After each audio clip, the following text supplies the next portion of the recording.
Hi అండి, నేను మీ Bharati aunty. Chairman చూసారా, ఇలా ఈ విధిలో వచ్చింది. మాకు ఒక 100 రూపాయల చైర్మన్ తీసుకున్నాను. అది ఎలా చేయాలో రెసిపీలోకి వెళ్ళిపోదాం. కళాయి పెట్టి ఆయిల్ వేసుకుందాం. కొంచెం ఎక్కువగానే పడుతుంది చైర్మన్కి. సన్నగా కట్ చేసుకోవాలి. ఒక గ్రాములు, ఒక స్పూన్ ఉప్పు. ఇవి బ్రౌన్ కలర్ వచ్చేదాకా వేయించుకోవాలి, పచ్చివాసన పోయేదాకా. ఇప్పుడు గరం మసాలా వేసుకుందాం. ఇది మేము నూరుకున్న గరం మసాలా మీకు తెలుసు కదా. తర్వాత ఒక చెంచా అల్లం వెల్లుల్లి పేస్ట్, 2 చెంచాలు గరం మసాలా. ఈ మసాలా కూడా పచ్చివాసన పోయేదాకా వేయించుకోవాలి.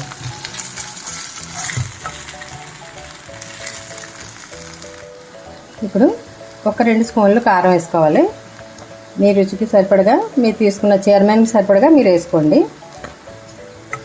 దీంట్లో మసాలా కారం అది బాగా పడుతుంది, నూనె కూడా ఎక్కువగానే పడుతుంది.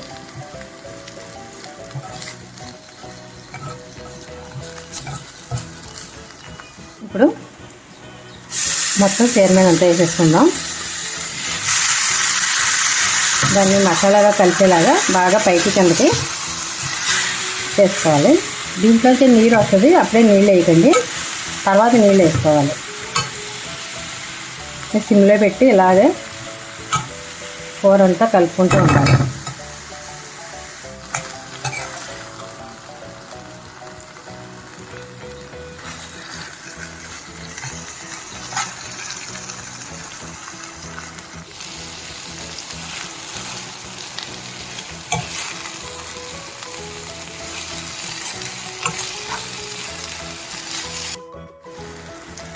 ఇప్పుడు ఒక్క 2 స్పూన్లు మాత్రం వాటర్ వేసుకుంటే సరిపోద్ది. ఎందుకంటే ఇది ఆల్రెడీ చెంచాప చిన్నగా ఉంటుంది కాబట్టి మనకి ముద్ద అయిపోద్ది కూర. ఇది ఒక్క 2 స్పూన్ల వల్ల ఈ నీటి వల్ల కొంచెం నీటి వాసన ఉంటే పోతుంది.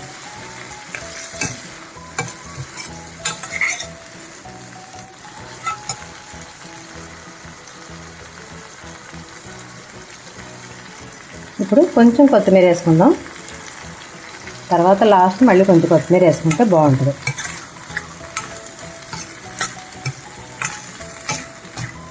అంతే. ఈ దగ్గరికి అయ్యేదాకా కొంచెం వాటర్ అయిపోయాక కొంచెం నూనె పైకి తేలుతుంది చుట్టూను.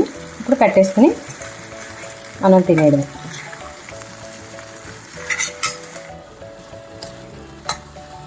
ఇప్పుడు చూసారు కదా, ఇదంతా ఇలాగా ఆయిల్ అంతా చుట్టూ రావాలి. చుట్టూ వచ్చేసాక ఇది ముద్దలాగా అయిపోద్ది కూర. అంతేనండి. స్టవ్ ఆఫ్ చేసి ఇప్పుడు కొత్తిమీర జల్లేసుకుంటే కూర రెడీ అయిపోయింది.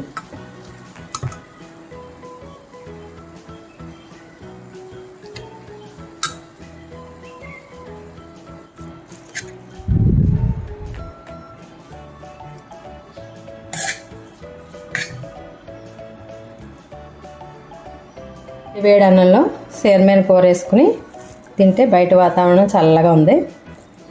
ఇప్పుడు మనకి కొత్త గోదావరి వస్తుంది మాకైతే. ఆ గోదావరికి ఇది చైర్మన్ బాగా వస్తుంది. వీధులంటే కూడా బాగా అమ్మడానికి వస్తుంది.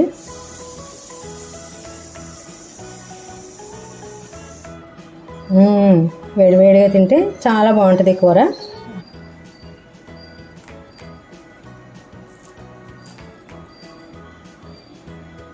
ఇలా బాగా ములగ్గా కలుపుకోవాలి. ములగ్గా అంటాం మేము, అంటే తిక్కుగా అనమాట. తిక్కుగా కలుపుకుని తింటే చాలా బాగుంటుంది.